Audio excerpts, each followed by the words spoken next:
على رسوله الكريم وآله وصحبه الكرام أجمعين ومن تبعهم بإحسان إلى يوم الدين. أما بعد فأعوذ بالله من الشيطان الرجيم. بسم الله الرحمن الرحيم. وعباد الرحمن الذين يمشون على الأرض هونا وإذا خاطبهم الجاهلون قالوا سلاما. صدق الله مولانا العظيم وبلغنا رسوله النبي الأمين الكريم ونحن على ذلك لمن الشاهدين والشاكرين والحمد لله رب العالمين. آئیے سب سے پہلے اپنے آقا و مولا تاجدار مدینہ صلی اللہ تعالی علیہ وسلم کی بارگاہ بے کس پناہ میں درود شریف کا نذرانہ پیش کریں. پڑھیں بآواز بلند اللہم صلی علی سیدنا محمد وعلی آل سیدنا محمد واصحاب سیدنا محمد وبارک وسلم علیہ. حضرات گرامی، میں نے جس آیت کریمہ کی تلاوت کا شرف حاصل کیا، اس میں اللہ رب العزت اپنے خاص بندوں کے کچھ اوصاف کا ذکر فرماتا ہے کہ میرے خاص بندوں کی یہ علامتیں ہیں جو یہاں پر بیان کی جا رہی ہیں. تو جس کے اندر تم یہ علامتیں دیکھو تو سمجھ لینا کہ وہ میرا خاص بندہ ہے، اس کا مجھ سے خاص تعلق و رابطہ ہے. فرماتا ہے وَعِبَادُ الرَّحْمَنِ الَّذِينَ يَمْشُونَ عَلَى الْأَرْضِ هَوْنًا، کہ رحمان کے وہ بندے کہ زمین پر آہستہ چلتے ہیں، یعنی وہ زمین پر قدم رکھتے بھی ہیں تو بہت آہستہ قدم رکھتے ہیں، جس سے ان کا سکون، ان کا وقار، ان کی متانت اور سنجیدگی برقرار رہتی ہے. حدیث پاک میں آیا ہے کہ سرعت المشی یذہب وقار المؤمن، کہ تیز قدمی، زمین پر دوڑتے ہوئے، زمین پٹکتے ہوئے چلنا، یہ مومن کے وقار کو ختم کر دیتا ہے. اور وَإِذَا خَاطَبَهُمُ الْجَاهِلُونَ قَالُوا سَلَامًا، کہ جب جاہل ان سے بات کرتے ہیں تو جاہلوں کے بات کا جواب نہیں دیتے، جاہلوں کی گفتگو کے جواب میں صرف سلام کہہ دیتے ہیں. سلام کا مطلب علماء کرام نے یہ بیان فرمایا کہ وہ جاہلوں کی طرح جاہلانہ گفتگو نہیں کرنے لگتے ہیں، بلکہ جس طریقے سے عام بول چال میں خدا حافظ یا السلام علیکم کہہ کر کے نکل جاتے ہیں، جس کو سلام متارکت کہتے ہیں، تو جاہل جب ان سے بات کرتے ہیں تو وہ جاہلوں کو فقط سلام کہہ کر کے آگے بڑھ جاتے ہیں، یعنی ان کے منہ نہیں لگتے. یا سلام سے مراد کہ ایسی کوئی اچھی بات کہہ دیتے ہیں کہ جس سے وہ ان جاہلوں کی بدتمیزی اور بدزبانی سے مامون اور سلامت رہتے ہیں. وَالَّذِينَ يَبِيتُونَ لِرَبِّهِمْ سُجَّدًا وَقِيَامًا، تو یہ تو دن میں ان اللہ کے خاص بندوں کا حال رہتا ہے کہ زمین پر چلتے ہیں تو بہت آہستہ، سکون اور اطمینان کے ساتھ، وقار اور سنجیدگی کے ساتھ چلتے ہیں. اور جب بات کرتے ہیں تو اگر کوئی جاہل بات کرنے لگے تو اس کے ساتھ ایسی بات کرتے ہیں کہ جس سے وہ اس کی بدزبانی سے محفوظ رہتے ہیں. اور راتوں میں ان کا حال یہ رہتا ہے کہ رات میں وہ اللہ تبارک و تعالیٰ کے لیے سجدے اور قیام کی حالت میں رات گزارتے ہیں. ان کی رات سجدے میں اور قیام میں گزرتی ہے، لیکن پھر انہیں اپنی ان عبادتوں پر، انہیں اپنی ان ریاضتوں پر کہ ہم رات بھر اللہ تبارک و تعالیٰ کے لیے سجدے کرتے ہیں، قیام کرتے ہیں، عبادت کرتے ہیں، ریاضت کرتے ہیں، اپنی ان عبادتوں پر ان کو غرور نہیں رہتا اپنی ان عبادتوں پر ان کو ناز نہیں رہتا، بلکہ اس کے بعد بھی وہ خوف زدہ رہتے ہیں کہ پروردگار عالم ہماری ان عبادتوں کو قبول فرمائے گا کہ نہیں فرمائے گا، ہماری ان عبادتوں میں کوئی کمی تو نہیں رہی، ہماری ان عبادتوں میں کوئی نقص تو نہیں رہا، ہماری یہ عبادتیں ہماری منہ پر تو نہیں ماری جائیں گی، ہماری ان عبادتوں سے کیا اللہ تبارک و تعالی راضی ہوگا نہیں ہوگا، ہماری ان عبادتوں سے اللہ تبارک و تعالی خوش ہوگا کہ نہ ہوگا۔ تو عبادت کرنے کے بعد ان اللہ کے خاص بندوں کو یہ فکر لگی رہتی ہے کہ پروردگار عالم کی بارگاہ میں ہماری ان عبادتوں کا مرتبہ کیا رہے گا، پروردگار عالم ان کو قبول فرمائے گا کہ نہیں فرمائے گا، ان عبادتوں کی وجہ سے ہم جنت میں داخل کیے جائیں گے نہیں کیے جائیں گے، ان عبادتوں کی وجہ سے کیا ہمیں جہنم کے عذاب سے نجات ملے گی نہیں ملے گی۔ یہ خوف ان اللہ کے خاص بندوں کو عبادت کرنے کے بعد لگا رہتا ہے۔ اسی لیے اللہ تبارک و تعالیٰ نے فرمایا کہ جب وہ اپنی راتوں کو سجدوں اور قیاموں میں گزارتے ہیں تو اس کے بعد ان کی خوف کی حالت یہ رہتی ہے کہ والذین یقولون ربنا اصرف عنا عذاب جہنم ان عذابها کان غراما، کہ وہ جو عرض کرتے ہیں ہمارے رب ہم سے پھیر دے جہنم کا عذاب، بے شک اس کا عذاب گلے کا پھندا ہے۔ تو عبادت اور ریاضت کرنے کے بعد جب اللہ کے خاص بندوں کی یہ حالت رہتی ہے تو جو عبادت اور ریاضت میں راتیں گزارتے ہی نہیں ہیں ان کی حالت کیسی ہونی چاہیے۔ اور پھر انہا ساعت مستقر و مقامہ، بے شک وہ بہت ہی بری ٹھہرنے کی جگہ ہے۔ تو اللہ کے بندے اپنی عبادتیں کرنے کے بعد اس پر خوش نہیں رہتے ہیں، بلکہ وہ اللہ تبارک و تعالی سے ڈرے رہتے ہیں کہ پروردگار عالم ہماری ان عبادتوں سے راضی ہوگا کہ نہیں ہوگا۔ اسی ڈر میں وہ اپنی آگے کی زندگی گزار کر کے اللہ رب العزت کی بارگاہ میں دعائیں مانگتے مانگتے گزارا کرتے ہیں۔ یہ اللہ کے خاص بندوں کی نشانی ہے۔ والذین اذا انفقوا لم یسرفوا ولم یقتروا وکان بین ذلک قواما، اور میں اللہ تبارک و تعالیٰ کے ان خاص بندوں کی ایک علامت یہ بھی ہے کہ وہ جب خرچ کرتے ہیں تو نہ حد سے آگے بڑھیں اور نہ تنگی کرتے ہیں۔ خرچ کرنے میں نہ حد سے آگے بڑھتے ہیں، نہ اسراف کرتے ہیں اور نہ ہی تنگی کرتے ہیں۔ وَكَانَ بَيْنَ ذَلِكَ قَوَامًا، اور ان دونوں کے بیچ اعتدال پر رہتے ہیں۔ اب اسراف کیا ہے اور تنگی کیا ہے؟ بزرگوں نے فرمایا ہے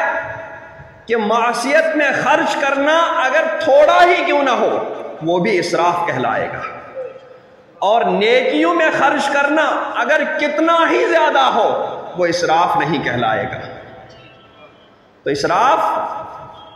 معصیت میں خرچ کرنے کو اسراف کہتے ہیں، وہ تھوڑا ہو یا تھوڑے سے زیادہ ہو وہ ہر حال میں اسراف ہی رہے گا، اور نیکی میں خرچ کرنے میں چاہے کتنا ہی زیادہ ہو وہ اسراف کے زمرے میں نہیں آئے گا۔ اور اعلیٰ حضرت علیہ رحمت و رضوان نے ایک آیت کریمہ کی روشنی میں فرمایا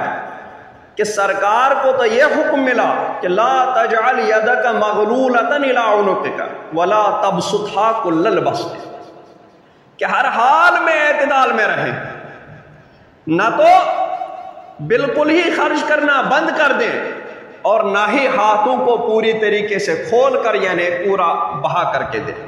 بلکہ درمیان میں رہیں، اعتدال کی حالت میں رہیں۔ حضرت عمر ابن عبدالعزیز رضی اللہ تعالی عنہ سے عبد الملک نے پوچھا کہ میں اپنی بیٹی کے ساتھ تمہاری شادی کروا رہا ہوں، تم میری بیٹی کو خرچے میں کیا دو گے، اس کا نفقہ کس طریقے سے تم ادا کرو گے؟ تو حضرت عمر ابن عبدالعزیز علیہ رحمت و رضوان نے فرمایا الحسن بین السیئتین، کہ دو برائیوں کے درمیان میں ایک نیکی۔ تو عبد الملک چونکہ وہ بھی پڑھا لکھا تھا وہ سمجھ گیا کہ اس آیت کریمہ کی طرف اشارہ ہے، یعنی نہ تو اسراف کروں گا اور نہ ہی تنگی کروں گا، بلکہ وکان بین ذالک قواما، ان دونوں کے درمیان میں، ان دونوں کے بیچ میں اعتدال کی راہ پر چلوں گا، جتنے کی حاجت ہوتی رہے گی اتنا اس کا حق ادا کرتا رہوں گا۔ اور والذین لا يدعون مع اللہ الہا آخر، اللہ کے وہ خاص بندے جو اللہ کے ساتھ کسی دوسرے معبود کو نہیں پوچھتے. وَلَا يَقْتُلُونَ النَّفْسَ الَّتِي حَرَّمَ اللَّهُ إِلَّا بِالْحَقِّ، اور اس جان کو جس کی اللہ نے حرمت رکھی ناحق نہیں مارتے. وَلَا يَزْنُونَ، اور بدکاری نہیں کرتے. چونکہ عرب میں ان گناہوں کا خاص طور سے رواج تھا. شرک میں تو ہر فرد تقریباً گرفتار تھا. ایک نہیں سینکڑوں خدا بنا رکھے تھے، سینکڑوں معبود باطلہ ان لوگوں نے بنا رکھے تھے. ہر ایک گھر کا الگ الگ معبود رہتا تھا. ہر ایک چیز کا، یہ نیکی کا معبود ہے، یہ سورج کا معبود ہے، یہ سورج چاند کا ہے، یہ طاقت فلاں آگ کا ہے، یہ فلاں چیز کا، فلاں چیز کا. سب چیزوں کے لیے ان لوگوں نے معبود بنا رکھے تھے. یہاں تک کہ معبودوں کے شمار تو عابدوں سے بھی زیادہ ہونے لگتے تھے. اور ایسے ہی نہیں، بلکہ جو بھی چیز پسند آتی تھی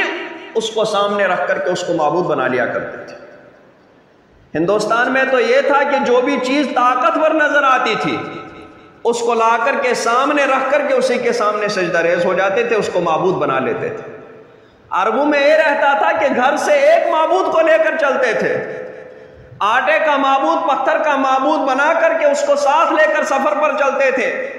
لیکن سفر میں اگر کوئی اچھا پتھر دکھتا تھا تو اپنے معبود کو پھینک کر کے، اگر آٹے کا رہتا تھا تو اس کو چور کر کے اس کو کھا لیتے تھے، اور دوسرے اس پتھر جو خوبصورت دکھائی دیتا تھا اسی کو لے کر کے ساتھ میں اسی کو معبود بنا لیتے تھے، اسی کے سامنے اپنا سر جھکا لیتے تھے. ایسے شرک میں گرفتار تھے. اور قتل و غارت گری کو تو بہت بڑی بہادری سمجھتے تھے. قتل کرنا ان کے لیے بہت معمولی تھا. دوسروں کو قتل کرنا تو تھا ہی، وہ اپنوں کو بھی قتل کرنے سے پیچھے نہیں رہتے تھے. جن چیزوں کو، جن قریبی رشتہ داروں کو، ویسے تو دوسرے کو بھی قتل کرتے ہوئے ہاتھ کانپنے لگتے ہیں، لیکن اپنے عزیزوں کے قتل کرتے ہوئے تو ہاتھ کیا پورا بدن کا رونگٹا رونگٹا کھڑا ہو جاتا ہے سن کر کے صرف. لیکن ان لوگوں کی سنگ دلی انتہا کو پہنچ چکی تھی. ان لوگوں کی حمیت نے ان کو مغلوب کر دیا تھا. ان لوگوں کی غیرت نے، جو بددینی کی غیرت تھی، ان کو مغلوب کر دیا تھا. یہ کسی کا سالہ نہیں بننا چاہتے تھے. یہ اپنی لڑکیوں کو پیدا ہوتے ہی زندہ درگور کرتے تھے تاکہ ہماری بچیوں کی وجہ سے کل کوئی ہم پر حق نہ جتائے، کل کوئی ہمیں سالہ نہ کہہ دے، کل کوئی ہمارے ساتھ کوئی اور چال نہ چلے. ان اندیشوں کی، ان بددینی والی حمیتوں کے پیش نظر یہ اپنی بچیوں کو پیدا ہوتے ہی زندہ درگور کرتے تھے. اپنے ہاتھوں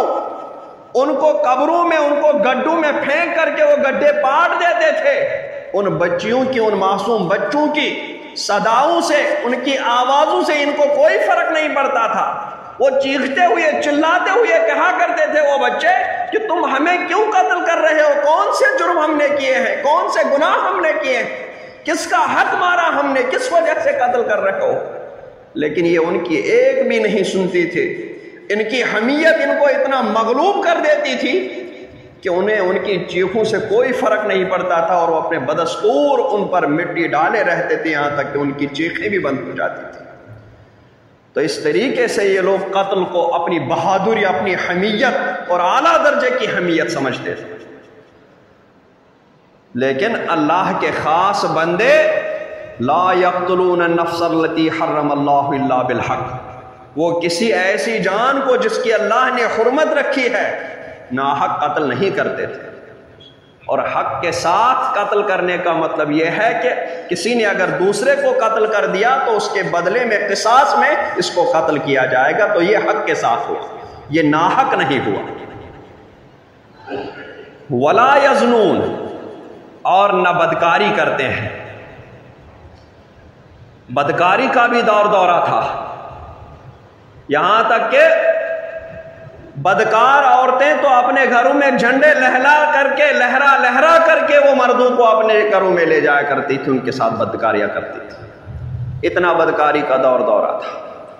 تو اللہ تبارک و تعالیٰ کے خاص بندوں کی نشانی کہ لا يدعون مع اللہ الہا آخر، نہ تو وہ اللہ کے ساتھ کسی دوسرے معبود کو پوجتے، ولا یقتلون النفس التي حرم اللہ الا بالحق، نہ اس جان کو جس کی اللہ نے حرمت رکھی ہے ناحق نہیں مارتے، ولا یزنون اور بدکاری نہیں کرتے۔ اب بیچ میں ان چیزوں پر عذاب جو مرتب ہوگا اس کو اللہ تبارک و تعالیٰ بیان فرماتا ہے کہ وَمَن يَفْعَلْ ذَلِكَ، کہ جو ایسا کام کرے، یعنی اللہ کے ساتھ کسی دوسرے کو پوجے اور کسی جان کو ناحق قتل کرے، بدکاری کرے، تو یلقا ثاما، وہ اپنے اس کام کی سزا پائے گا، وہ اپنے اس گناہ کی سزا پائے گا۔ یضاعف لہ العذاب یوم القیامہ، بڑھایا جائے گا اس پر عذاب قیامت کے دن۔ وَيَخْلُدْ فِيهِ مُحَانًا، اور وہ ہمیشہ اس عذاب میں ذلت و رسوائی کے ساتھ رہے گا، وہ ہمیشہ ذلیل ہو کر اس عذاب میں مبتلا رہے گا۔ مگر الا من تاب، مگر وہ جو توبہ کرے۔ اگر کوئی ان گناہوں میں گرفتار رہا ہو لیکن اگر وہ توبہ کرے گا، وہ آمن، ایمان لائے گا، وہ عمل عملا صالحا، اور اچھا کام کرے گا، فَأُولَئِكَ يُبَدِّلُ اللَّهُ سَيِّئَاتِهِمْ حَسَنَاتٍ، تو ایسوں کی برائیوں کو اللہ تبارک و تعالیٰ بھلائیوں سے بدل دے گا، ایسوں کے گناہوں کو اللہ تبارک و تعالیٰ نیکیوں سے بدل دے گا۔ وَقَانَ اللَّهُ غَفُورًا رَحِيمًا، اور اللہ بخشنے والا مہربان ہے۔ حدیث پاک میں ہے کہ قیامت کے دن ایک بندے کو اللہ تبارک و تعالیٰ کے حضور پیش کیا جائے گا، اللہ تبارک و تعالیٰ اس کے نام اعمال کھلوائے گا اور اس کے گناہان صغیرہ شمار کرنے لگے گا کہ اس بندے نے یہ گناہ کیا، اس سے قبول بھی کروایا، اعتراف کروایا جائے گا کہ تم نے یہ گناہ کیا تھا، وہ بندہ اعتراف کرے گا ہاں پروردگار میں نے یہ گناہ کیا، اس کے بعد دوسرا چھوٹا گناہ، پھر تیسرا گناہ ہے صغیرہ، چوتھا گناہ ہے صغیرہ، یہاں تک کہ بے شمار گناہان صغیرہ اس کے سامنے شمار کرائے جائیں گے، اور اس سے ہر گناہ کے بارے میں پوچھا جائے گا کہ کیا تم نے یہ گناہ کیا تھا یا نہیں کیا تھا۔ ہر گناہ پر وہ کہے گا پروردگار ہاں میں نے یہ گناہ کیا تھا، اور اس کے بعد اس کے پسینے چھوٹ جائیں گے، وہ سوچے گا کہ ابھی تو یہ چھوٹے گناہوں کا معاملہ ہے،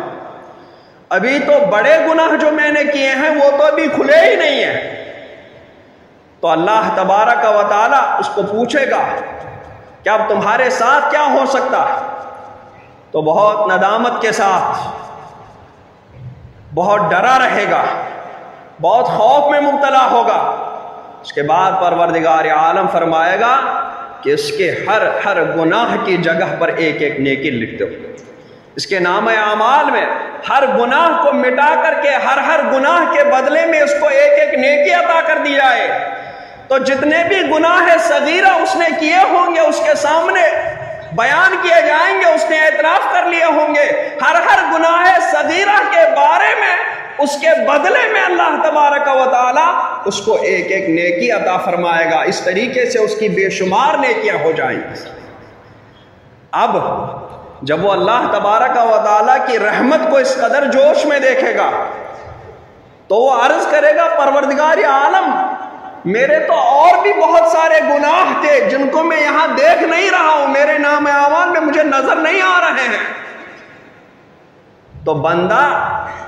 اس وقت اللہ تبارک و تعالیٰ کی رحمت کو دیکھ کر کے، رحمت کے جوش کو دیکھ کر کے اپنے بڑے گناہوں کو بھی جو اللہ تبارک و تعالیٰ نے اس پر شمار نہیں کیے ہوں گے، ان بڑے گناہوں کو خود سے یاد دلائے گا پروردگار میرے اور بھی گناہ ہیں جو یہاں پر مجھے نظر نہیں آ رہے ہیں لیکن میں نے کیے ہیں وہ گناہ۔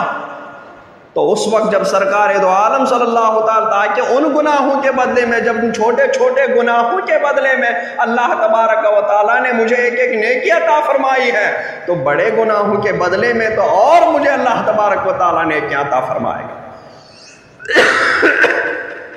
جب سرکار دو عالم صلی اللہ تعالی علیہ وسلم یہ حدیث پاک بیان فرما رہے تھے تو جو صحابہ وہاں پر موجود تھے، جس صحابی نے اس حدیث پاک کو روایت کیا، وہ صحابی فرماتے ہیں کہ جب سرکار نے یہ فرمایا کہ بندہ اللہ تبارک و تعالیٰ کی رحمت کو دیکھ کر کے اپنے ان بڑے گناہوں کو ادھر ہی سے کہے گا کہ پروردگار میرے اور بھی گناہ ہیں جن کو یہاں میں نہیں دیکھ رہا ہوں، تو کہہ رہے ہیں اس وقت سرکار دو عالم صلی اللہ علیہ وسلم کے لبھائے مبارکہ پر ہنسی آ گئی کہ بندہ اس قدر اس وقت بےتاب ہو جائے گا کہ اپنے گناہوں کو، جس کو چھپایا جا رہا ہوگا، ان گناہوں کو برملا وہ اللہ تبارک و تعالیٰ کے سامنے ظاہر کر دے گا۔ حضرت امام بوصیری علیہ رحمت و رضوان فرماتے ہیں، یا نفس لا تقنطی من ذلت عظمت ان الکبائر فی الغفران کاللمم، کہ میرے نفس تم نا امید نہ ہو اللہ کی رحمت سے اپنے گناہوں کو دیکھ کر کے۔ کیوں؟ اس لیے کہ اللہ تبارک و تعالیٰ کی رحمت جب جوش میں آ جاتی ہے، اللہ تبارک و تعالیٰ کی مغفرت جب جوش میں آ جاتی ہے، تو بڑے بڑے گناہوں کے پہاڑ بھی اس رحمت کے سامنے ریزہ ریزہ ہو کر بکھر جاتے ہیں۔ بڑے بڑے گناہوں کے سمندر بھی اللہ تبارک و تعالیٰ کی رحمت کے سامنے کوئی حیثیت نہیں رکھتے ہیں۔ اللہ تبارک و تعالیٰ تمام بڑے بڑے گناہوں کو بھی اپنی رحمت کے سامنے اپنی رحمت سے دھو دیتا ہے، مغفرت سے دھو دیتا ہے۔ اور اتنا ہی نہیں بلکہ لعل رحمت ربی حین یقسمها، اے نفس امید رکھ، یقین کر کہ اللہ تبارک و تعالی کی رحمت جب وہ اس رحمت کو تقسیم فرمانے پر آئے گا، جب وہ اپنے بندوں کو وہ رحمت عطا فرمانے پر آئے گا، لعل رحمت ربی حین یقسمها تأتی علی حسب العصیان فی القسم، جب وہ اپنی رحمت کی شیرینی تقسیم کرنے پر آئے گا تو بندے کو اللہ تبارک و تعالی گناہ کے بدلے میں ایک ایک رحمت اور ایک ایک نیکی عطا فرماتا جائے گا، بلکہ اس سے بھی اور آگے رحمت عطا فرماتا جائے گا۔ یہ اللہ تبارک و تعالیٰ کی رحمت کا اس قدر جوش کا منظر ہوگا، لیکن یہ ہر ایک کے لیے نہیں۔ حضرت وحشی مجھے یاد آ گیا جب اس نے اپنی زندگی کا سب سے بڑا جرم کر لیا تھا، حضرت سیدنا امیر حمزہ رضی اللہ تبارک و تعالی عنہ کو شہید کیا، اسی نے برچی ماری تھی اور حضرت امیر حمزہ رضی اللہ تعالی عنہ شہید ہو گئے تھے۔ اس کے بعد ایک دن دل میں آ گئی بات، اسلام کی طرف دل مائل ہوا، ایمان لانے کی طرف دل مائل ہوا، تو سرکار کو خط بھیجا کہ میں اسلام قبول کرنا چاہتا ہوں، لیکن ایک آیت کریمہ کی وجہ سے میں رک رہا ہوں۔ ایک آیت کریمہ مجھے ڈرا رہی ہے کہ پتہ نہیں میں نے جو جرم کیا ہے وہ اللہ تبارک و تعالی معاف فرمائے گا کہ نہیں فرمائے گا۔ وہ آیت کریمہ والذین لا يدعون مع اللہ الہا آخر، خط میں لکھا کہ میں نے یہ سارے گناہ کیے ہیں، اللہ کو چھوڑ کر کے دوسرے جھوٹے معبودوں کی عبادت بھی کی ہے، پوجا بھی ہے، اور ایسی جان کو قتل بھی کیا ہے کہ جس کی اللہ نے حرمت رکھی تھی، اور سب سے بہتر جان کو حضرت سیدنا امیر حمزہ کو میں نے شہید کیا ہے، اور بدکاری بھی بہت کی ہے۔ یہ سارے گناہ میں نے کیے ہیں، اس لیے میں اسلام قبول تو کرنا چاہ رہا ہوں، میں توبہ تو کرنا چاہ رہا ہوں، لیکن یہ آیت میرے پیش نظر ہے کہ اس پر عذاب مرتب ہونے والا میرے پیش نظر ہے کہ اس کی سزا مجھے ضرور ملے گی، تو اسلام لانے کا فائدہ کیا ملے گا مجھے؟ مومن بننے کا کیا فائدہ ملے گا مجھے؟ تو اللہ تبارک و تعالی نے آیت کریمہ نازل فرمائی الا من تاب وآمن وعمل صالح، کہ مگر وہ جو توبہ کرے اور ایمان لائے اور اچھے عمل کرے، فَأُولَٰئِكَ يُبَدِّلُ اللَّهُ سَيِّئَاتِهِمْ حَسَنَاتٍ، اللہ تعالیٰ ان کی برائیوں کو بھلائیوں سے بدل دے گا۔ حضرت وحشی تک جب یہ آیت کریمہ پہنچی تو انہوں نے پھر خط لکھا کہ یا رسول اللہ اس میں ایک اور عمل شرط ہے۔ وہ شرط کیا ہے؟ وَعَمِلَ عَمَلًا صَالِحًا، اس نے اچھے کام کیے ہوں۔ میں نے کوئی اچھا کام نہیں کیا کہ جس کی وجہ سے ان برائیوں کے بدلے میں مجھے پھر نیکی مل جائے گی۔ تو اس کے بعد اللہ تبارک و تعالیٰ نے ایک اور آیت کریمہ نازل فرمائی، ان اللہ لا یغفر ان یشرک بہ ویغفر ما دون ذلک لمن یشاء، کہ صرف شرک کو معاف نہیں فرمائے گا، باقی سب گناہوں کو معاف فرمائے گا۔ نے کہا کہ اس میں بھی ایک شرط ہے، وَيَغْفِرُ مَا دُونَ ذَلِكَ لِمَن يَشَاءُ، مشیت کی شرط ہے، اور مجھے پتا نہیں کہ اللہ تبارک و تعالیٰ میری مغفرت فرمانا چاہے گا یا نہیں چاہے گا، مجھے اللہ تبارک و تعالیٰ کی مشیت کے بارے میں پتا نہیں ہے۔ تو اس وقت اللہ تعالیٰ کی رحمت بھی جوش میں تھی اور حضرت وحشی کا ایمان لانا بھی تقدیر میں تھا۔ اللہ تبارک و تعالیٰ نے آیت کریمہ نازل فرمائی کہ قُلْ يَا عِبَادِيَ الَّذِينَ أَسْرَفُوا عَلَىٰ أَنفُسِهِمْ لَا تَقْنَطُوا مِن رَحْمَتِ اللَّهِ، کہ محبوب فرما دو میرے بندوں کو، اپنا بندہ کہہ کر کے فرما دو کہ میرے بندو جنہوں نے اپنے اوپر ظلم کیا ہے، لا تقنطوا من رحمت اللہ، کتنا ہی بڑا ظلم و ستم کیا ہو اپنے اوپر، ان سے فرما دو کہ اللہ تبارک و تعالیٰ کی رحمت سے تم نا امید نہ ہو۔ ان اللہ یغفر الذنوب جميعا، بے شک اللہ تبارک و تعالیٰ سارے گناہوں کی مغفرت فرمائے گا، وہ چھوٹے گناہ ہو یا بڑے بڑے گناہ ہو، وہ چھپے ہوئے گناہ ہو یا ظاہر گناہ ہو، ہر گناہ کی وہ مغفرت فرمائے گا۔ انہ هو الغفور الرحیم، کیونکہ وہ بہت بڑا مغفرت فرمانے والا اور بہت بڑا رحم فرمانے والا ہے۔ تو جب یہ آیت کریمہ سرکار نے وحشی تک پہنچا دی تو حضرت وحشی نے فرمایا کہ اب تو کوئی شرط نہیں ہے، اس کے بعد فوراً حضرت وحشی نے اسلام قبول کر لیا، سرکار کی بارگاہ میں حاضر ہوا۔ لیکن اس کے بعد اس کو وہ حضرت سیدنا امیر حمزہ رضی اللہ تبارک و تعالیٰ عنہ کو جو اس نے شہید کیا تھا، وہ بات اس کے دل سے اللہ تبارک و تعالیٰ نے تو معاف کر لی، لیکن اس کے دل سے وہ بات نہیں نکلی، وہ بات ان کو بار بار کھٹکھٹاتی رہتی تھی اور بار بار وہ یاد آ کر کے ان کو ستاتی رہتی تھی، اور آخر کار یہ سوچتے تھے کہ میں اس کا کوئی بدلہ چکا دوں، میں اس کے بدلے میں کوئی ایسا کام کر لوں کہ جس سے مجھے کم از کم اطمینان ہو کہ ہاں میں نے اس کے بدلے میں یہ کام کر دیا ہے، تو شاید اللہ تبارک و تعالیٰ اس کے بدلے میں میرے اس کام سے خوش ہو جائے گا۔ تو اس کے بعد جب جنگ یمامہ ہوئی، سرکار کے وصال کے بعد جب مسیلمہ کذاب کے ساتھ جنگ یمامہ ہوئی، حضرت خالد بن ولید رضی اللہ تبارک و تعالی عنہ کے سرپرستی میں، ان کی امیری میں جب مسیلمہ کذاب کے ساتھ جنگ ہوئی، تو اس مسیلمہ کذاب جس نے نبوت کا جھوٹا دعویٰ کیا تھا، اس مسیلمہ کذاب کو بھی جہنم رسید کرنے والے یہی حضرت وحشی ہے۔ کہتے ہیں کہ جب میں نے اس اکذب الناس مسیلمہ کذاب کو جب میں نے تہہ تیگ کر لیا، اس کو میں نے قتل کر لیا، جہنم رسید کر لیا، تب جا کر کے میرے دل سے حضرت سیدنا امیر حمزہ کو شہید کرنے کا جو بوجھ میرے اوپر سوار تھا وہ کچھ مجھے ہلکا محسوس ہوا، کہ میں نے اسلام قبول کرنے سے پہلے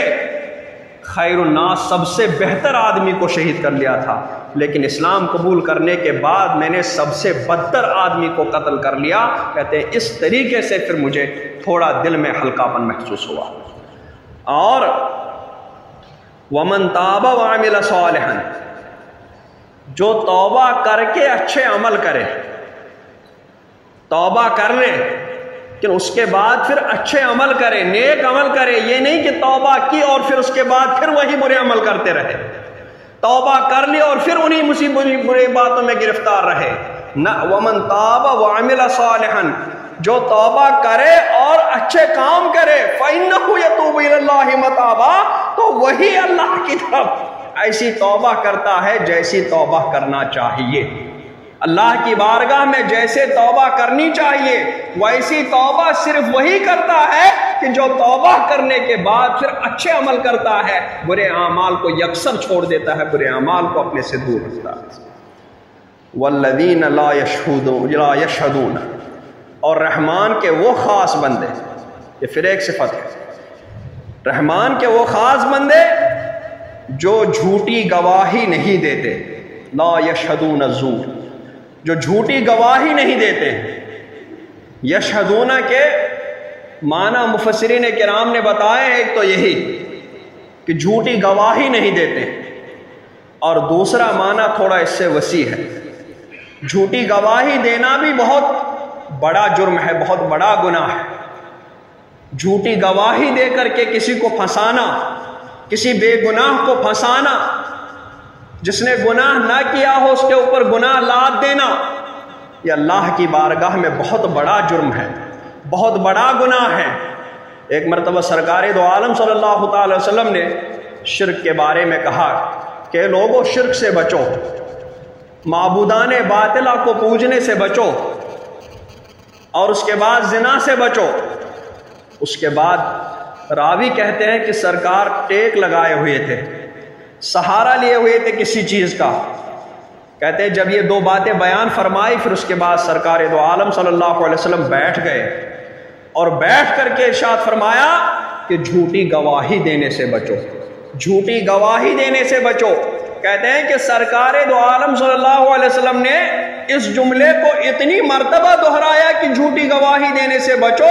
کہ ہم تمنا کرنے لگے کہ لیتہو سکت، کہ کاش سرکار دو عالم صلی اللہ علیہ وسلم اب خاموش ہو جاتے۔ یہ جملہ بہت بار ہو گیا، سرکار خاموشی فرما دیتے، لیکن سرکار وہ جملہ بہت دیر تک بولتے رہے کہ جھوٹی گواہی دینے سے بچو، جھوٹی گواہی دینے سے بچو۔ اور دوسرا معنی مفسرین کرام نے بتایا والذین لا یشهدون الزور، کہ رحمان کے وہ خاص بندے جو باطل مجلسوں پر حاضر نہیں ہوتے۔ یہ بہت وسیع ہے، یعنی جھوٹ کی جگہوں پر حاضر نہیں ہوتے ہیں، باطل مجلسوں میں حاضر نہیں آتے ہیں وہ۔ تو ان مجلسوں سے مراد یعنی وہ ساری جگہیں ہیں جہاں ہنسی مذاق چل رہے ہو، جہاں قوالیاں اور گانے سنے جا رہے ہیں۔ مفسرین کرام نے پھر تشریحات کر لی، قوالیاں گانے سنے جا رہے ہوں، ایسی مجلسوں میں رحمان کے خاص بندے نہیں جاتے ہیں۔ جہاں لہو و لعب چل رہا ہو، ایسی مجلسوں میں رحمان کے خاص بندے نہیں چل رہا ہو۔ جہاں کمیڈی چل رہی ہو، ایسی مجلسوں میں رحمان کے خاص بندے حاضر نہیں ہوتے ہیں۔ اور ایسے ہی وہ تہوار کہ جو ناچ گانوں پر مشتمل ہو، رحمان کے خاص بندے ان تہواروں میں بھی شامل نہیں ہوتے ہو۔ ایسے عرس جہاں ایسے ناچ گانے کی محفلیں ہو رہی ہو، وہاں رحمان کے خاص بندے ان محفلوں میں حاضر نہیں ہوتے ہو۔ ایسی شادیاں کہ جہاں رنڈیوں کے ناچ گانے چل رہے ہوں، رحمان کے خاص بندے ان جگہوں پر بھی حاضر نہیں ہوتے ہیں۔ وہ تہوار کہ جہاں اللہ اور رسول کے برخلاف، جہاں شریعت کے برخلاف کام ہو رہے ہوں، رحمان کے خاص بندے ان محفلوں میں بھی شریک نہیں ہو رہے ہوں۔ اور اسی طریقے سے جہاں بےہودہ پن ہو رہا ہو، ننگے ناچ ہو رہے ہوں، رحمان کے خاص بندے ان ساری جگہوں پر حاضر نہیں ہوتے ہیں۔ رحمان کے خاص بندے ان ساری جگہوں سے بچتے ہیں، بلکہ ایسی جگہوں پر جاتے ہیں جہاں صرف اور صرف شریعت کے مطابق کام چل رہا ہو، شریعت کے مطابق باتیں چل رہا ہوں، جہاں صرف ذکر کی محفلیں چل رہی ہوں، جہاں علم دین کی باتیں بتائی جا رہی ہوں، جہاں نمازیں ہو رہی ہوں، جہاں ذکر و اذکار ہو رہے ہوں، جہاں قرآن پاک سنائے جا رہے ہوں، جہاں اللہ و رسول کا ذکر ہو رہا ہو، جہاں صالحین کا ذکر ہو رہا ہو، جہاں پر اللہ تبارک و تعالیٰ کی رحمت برس رہی ہو، رحمان کے خاص بندے صرف انہی جگہوں پر جا رہے ہیں۔ اور جہاں پر اللہ تبارک و تعالیٰ کی لعنت برس رہی ہو، رحمان کے خاص بندے ان جگہوں کی طرف جھانکتے بھی نہیں ہیں، بلکہ ان جگہوں سے بہت دور رہتے ہیں۔ والذین لا یشهدون الزور، رحمان کے وہ خاص بندے جو ایسی جگہوں پر حاضر نہیں ہوتے۔ وَإِذَا مَرُّوا بِاللَّغْوِ مَرُّوا كِرَامًا، اور جب بےہودہ پر گزرتے ہیں، جب کسی لغو ایسی جگہ پر سے گزرتے ہو کہ جہاں لہو و لعب چل رہا ہو، تو وہاں یہ نہیں کہ کھڑے ہو کر تماشا دیکھنے لگے، ہم آئے تو نہیں تھے، بس یہاں سے گزر رہے تھے تو یہاں دکھا تو ہم کھڑے ہو گئے، تو تماشا دیکھنے نہیں کھڑے ہوتے ہیں۔ جہاں بیوقوف اور جاہل آپس میں باتیں کر رہے ہو، وہاں سے گزر جائیں تو وہاں پر وہ کھڑے ہو کر کے ان کا ہنسی مذاق نہیں سنتے ہیں، بلکہ مرو کراما، وہاں پر اپنی عزت سنبھالتے ہوئے وہ آگے بڑھ جاتے ہیں، اپنی عزت بچاتے ہوئے وہ آگے بڑھ جاتے ہیں، اپنے وقار اور سنجیدگی کو بڑھاتے بچاتے ہوئے وہ آگے بڑھ جاتے ہیں، وہاں پر کھڑے ہو کر کے تماشا نہیں دیکھتے ہیں۔ وہاں پر کھڑے ہو کر کے بینروں کو نہیں دیکھتے ہیں، وہاں پر کھڑے ہو کر کے دیواروں کو نہیں دیکھتے ہیں، بلکہ مرو کراما، وہاں اپنی عزت کو سنبھالتے ہوئے وہ آگے بڑھ جاتے ہیں۔ یہ رحمان کے خاص بندوں کی علامت ہے۔ اور والذین اذا ذکروا بآیات ربہم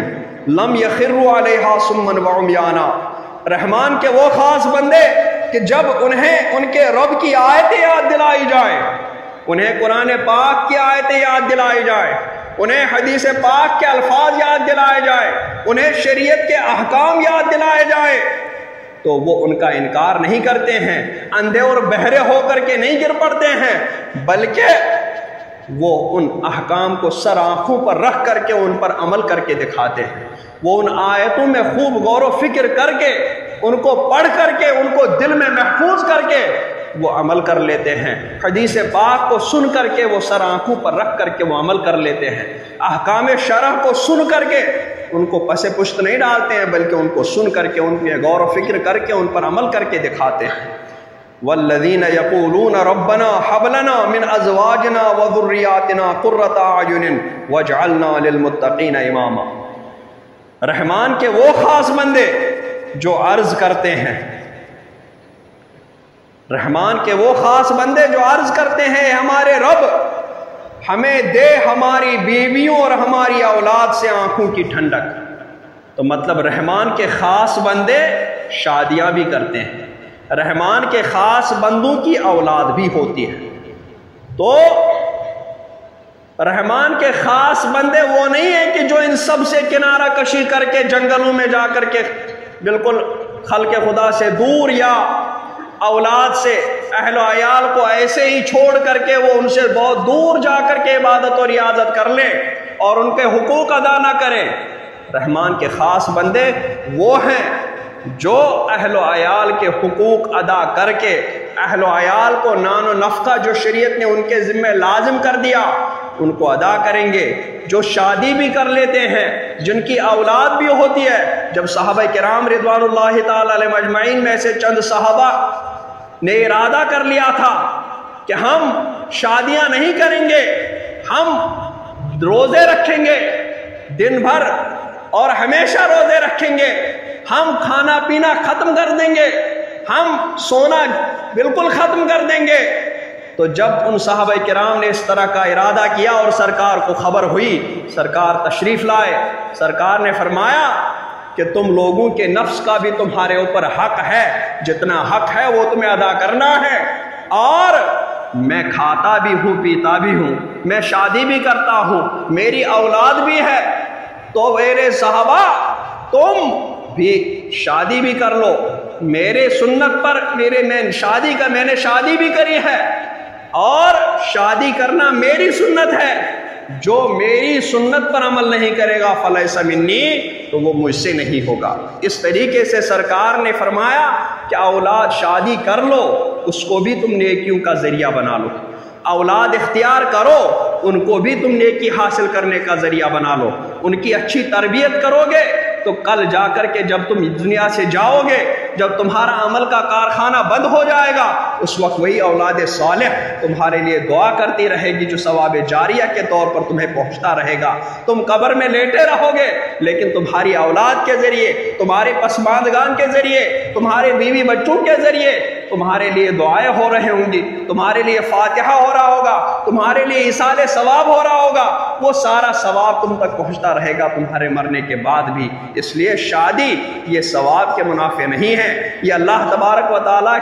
کی بارگاہ سے دور کرنے کا ذریعہ نہیں ہے، بلکہ اللہ تبارک و تعالیٰ کے حکم کے مطابق اگر چلیں گے تو یہ بھی اللہ تبارک و تعالیٰ کی بارگاہ کے قریب ہونے کا سبب بن سکتے ہیں، اس کا ذریعہ اور واسطہ بن سکتے ہیں، کیونکہ جتنا تم ان کو خوش کرو گے، جتنا تم ان کو اللہ تبارک و تعالیٰ کے احکام کے مطابق چلاؤ گے، اللہ تبارک و تعالیٰ تم سے راضی ہو جائے گا، اور یہ تمہیں قربت خداوندی کا ذریعہ بن جائیں گے۔ اور پھر یہ اللہ کے خاص بندے دعا مانگتے ہیں، حب لنا من ازواجنا وذریاتنا قرۃ اعین، کہ ہماری بیویوں اور ہماری اولاد سے آنکھوں کی ٹھنڈک ہمیں دے دے۔ تو بیویوں اور اولاد سے آنکھوں کی ٹھنڈک، قرۃ اعین، کو بعض مفسرین کرام نے بتایا قرار سے بھی ہو سکتا ہے یہ، اور قرر و ٹھنڈک سے بھی ہو سکتا ہے، یعنی اس میں قرار کا بھی معنی پایا جاتا ہے اور اس میں ٹھنڈک کا بھی معنی پایا جاتا ہے، چونکہ عربوں کو یہ دونوں چیزیں محبوب تھی، سکون اور قرار اور ٹھنڈک، ٹھنڈا پانی سخت گرمی کی حالت میں، یہ چیزیں مرغوب تھیں۔ تو اولاد کے ذریعے، بیوی کے ذریعے ہماری آنکھوں کو ٹھنڈک عطا فرما۔ مفسرین فرماتے ہیں کہ اللہ تبارک و تعالیٰ کے خاص بندوں کو کب بیوی بچوں سے آنکھوں کو ٹھنڈک ملتی ہے؟ جب وہ اللہ تبارک و تعالیٰ کے مطیع و فرما بردار ہوتے ہیں۔ تو اس کا دوسری عبارت میں اگر اس کو بتائیں گے تو مطلب یہ ہوگا کہ اے پروردگار ہمیں دے دے ہماری بیوی اور ہماری اولاد سے آنکھوں کی ٹھنڈک، مطلب یہ کہ ہماری بیوی اور ہماری اولاد کو تو اپنا مطیع و فرما بردار بنا دے، تو اپنا پیروکار بنا لے۔ اس طریقے سے جب ہم ان کو دیکھ لیں گے کہ وہ تیرے فرما بردار ہے تو ہماری آنکھوں کو ٹھنڈک، ہمارے دل کو قرار نصیب ہو جائے گا۔ اور وَجْعَلْنَا لِلْمُتَّقِينَ إِمَامًا، ہمیں پرہیزگاروں کا پیشوا بنا۔ اس سے علماء کرام بیان فرماتے ہیں کہ دینی سرداری کی دعا مانگنا مطلوب اور محبوب ہے، کیونکہ یہ اللہ تبارک و تعالیٰ نے اپنے خاص بندوں کی دعاؤں سے یہ دعا نقل فرمائی ہے کہ میرے خاص بندے، وہ کہتے ہیں وَجْعَلْنَا لِلْمُتَّقِينَ إِمَامًا، کہ ہمیں پرہیزگاروں کا پیشوا بنا، یعنی پرہیزگاروں کا پیشوا اور سردار بننا، یہ دینی سرداری ہو گئی۔ تو کہتے ہیں اس آیت کریمہ میں اس دعا سے یہ پتہ چلتا ہے کہ دینی سرداری مانگنا اللہ تبارک و تعالیٰ کو پسند ہے۔ اس وجہ سے مقام مدح میں اپنے خاص بندوں کی یہ دعا نقل فرمائی تاکہ ہم بھی یہ دعا مانگا کریں، اور اس پر کوئی نکیر بھی نہیں فرمائی بلکہ مقام مدح میں بیان فرمایا۔ تو دینی سرداری کی پروردگار مجھے عالم علماء بنا دے، مجھے نیکوکاروں کا پیشوا بنا دے، پرہیزگاروں کا پیشوا بنا دے، اس طریقے کی دعائیں، یعنی مجھے اپنا فرما بردار بندہ بنا دے، اس طریقے کی دعائیں مانگنا مطلوب ہے اور اللہ تبارک و تعالیٰ کے خاص بندوں کا طریقہ بھی ہے۔ اور پھر ان کے ساتھ یہاں تک یہ بیان فرمایا کہ رحمان کے وہ بندے جو ایسا ایسا کام کرتے ہیں اور جو یہ کام نہیں کرتے ہیں، اولئک، یہاں پر خبر دی جا رہی ہے کہ ان رحمان ان خاص بندوں کے ساتھ کیا سلوک فرمائے گا۔ تو فرماتا ہے اولئک یجزون الغرفۃ بما صبروا، انہوں نے دنیا میں میرے شریعت پر، میرے دین پر، اسلام پر چل کر کے جو صبر کا مظاہرہ فرمایا، طرح طرح کی رکاوٹیں سامنے آ گئی، طرح طرح کی اڑچنیں سامنے آ گئی، لیکن ان ساری چیزوں سے مقابلہ کیا، صبر، استقامت اختیار کی، اس صبر کے بدلے میں انہیں جنت کا سب سے اونچا بالا خانہ انعام ملے گا ان کے اس صبر کے بدلے میں۔ وَيُلَقَّوْنَ فِيهَا تَحِيَّةً وَسَلَامًا، اور تحیت کے ساتھ، سلام کے ساتھ جنت میں ان کا استقبال کیا جائے گا، ان کی پیشوائی کی جائے گی۔ یعنی جنت میں آتا ہے کہ فرشتے ان کی تحیت اور ان کے سلام کے لیے حاضر ہوں گے، یا یہ کہ وہ ایک دوسرے کو سلام اور تحیت پیش کر رہے ہوں گے۔ خالدین فیہا، اور وہ ہمیشہ اس میں رہیں گے۔ دنیا کی نعمتوں میں یہی قصور ہے، دنیا کی نعمتوں میں یہی کمی ہے، ورنہ یہ نعمتیں ہیں، ان کے نعمت ہونے سے یہاں بھی کوئی انکار نہیں ہے، نعمتیں ہیں، لیکن ان میں سب سے بڑا قصور یہی ہے کہ یہ پل بھر کی نعمتیں ہیں، 4 دن کی نعمتیں ہیں یہ، اور ان پر زوال آنا ہی ہے۔ جو ہی ایک موسم کے بعد دوسرا موسم بدلتا ہے تو سارے پھل ختم ہو جاتے ہیں، ساری سرسبز و شادابی ختم ہو جاتی ہے، ساری ہریالی ختم ہو جاتی ہے۔ تو دنیاوی نعمتوں میں سب سے بڑا نقص اور سب سے بڑی کمی ہے کہ ان نعمتوں کا زوال ہے، یہ جلد زائل ہونے والی ہوتی ہیں، کوئی مہینہ بھر، کوئی سال بھر چلتی ہے، پھر اس کے بعد ختم ہو جاتی ہے۔ نعمتیں ہیں لیکن زوال پذیر ہیں، لیکن جنت کی نعمتیں جنت میں ایسی ہیں کہ خالدین فیہا، وہ ہمیشہ ان نعمتوں میں آرام سے رہیں گے، وہ ہمیشہ ان نعمتوں سے محظوظ ہوتے رہیں گے۔ حسنت مستقرا و مقاما، کیا ہی اچھی ٹھہرنے کی جگہ اور کیا ہی اچھی بسنے کی جگہ ہے یہ جنت۔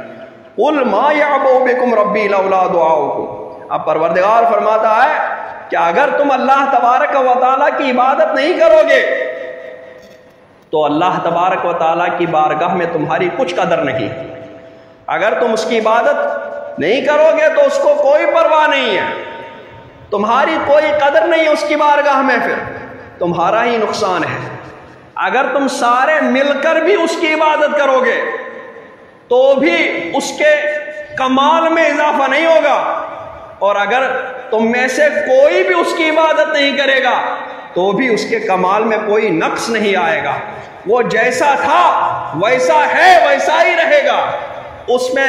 نہ کوئی اضافہ اور نہ کوئی کمی آتی ہے۔ اس کے پاس جو خزانے ہیں وہ خزانے ہمیشہ پر ہیں، پر رہیں گے، ان میں کوئی کسی طرح کی بھی کمی نہیں آنے والی۔ فَقَدْ كَذَّبْتُمْ فَسَوْفَ يَكُونُ لِزَامًا، لیکن تم لوگوں نے کیا کیا؟ تم نے تو جھٹلا دیا، یعنی تم نے صرف یہ نہیں کہ اللہ تبارک و تعالیٰ کی عبادت نہیں کی، خاموش رہتے، نہ بلکہ تم لوگوں نے تو الٹا جھٹلا دیا اس کو۔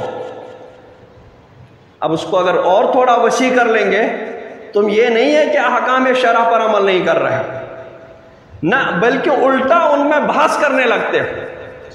الٹا ان کو ماننے سے انکار، ان کو جھٹلانا کہ یہ کیسے ہو سکتا ہے، شریعت نے ایسا کیسے کہہ دیا ہے، شریعت کا کیسا حکم اس طریقے کا۔ حالانکہ اگر تم حکم شرع سن کر کے سر خم کر دیتے، پھر عمل نہ بھی کرتے، تو یہ تو جرم تو تھا عمل نہ کرنے کا، لیکن اتنا بڑا جرم نہیں تھا۔ لیکن شریعت کا حکم سن کر کے پھر اس میں جو بحث کرنے لگتے ہیں، پھر اس میں جو مقابلہ کرنے لگتے ہیں، اس میں جو اپنی عقل دوڑانے لگتے ہیں، وہ اللہ کی بارگاہ میں بہت بڑا جرم ہے۔ فقد کذبتم، تم نے تو جھٹلا دیا، صرف بدعملی پر، بے عملی پر اکتفا نہیں کیا، بلکہ تم لوگوں نے تو جھٹلا دیا۔ فسوف یکون لزاما، تو اب ہوگا وہ عذاب جو لپٹ کر رہے گا تم سے، جو کبھی تم سے الگ نہیں ہوگا، تم اور وہ عذاب ایک دوسرے کے ساتھ لپٹے رہو گے ہمیشہ ہمیشہ کے لیے۔ جس طرح جنتی ہمیشہ جنت کی نعمتوں میں محفوظ رہیں گے، اسی طریقے سے جہنمی جہنم کے عذاب میں ہمیشہ گرفتار رہیں گے، کبھی ان سے وہ عذاب الگ نہیں ہوگا۔ اللہ تبارک و تعالی ہمیں بھی اپنے ان خاص بندوں کے زمروں میں شامل فرمائے، اللہ تبارک و تعالی انہی کے ساتھ ہمارا حشر فرمائے،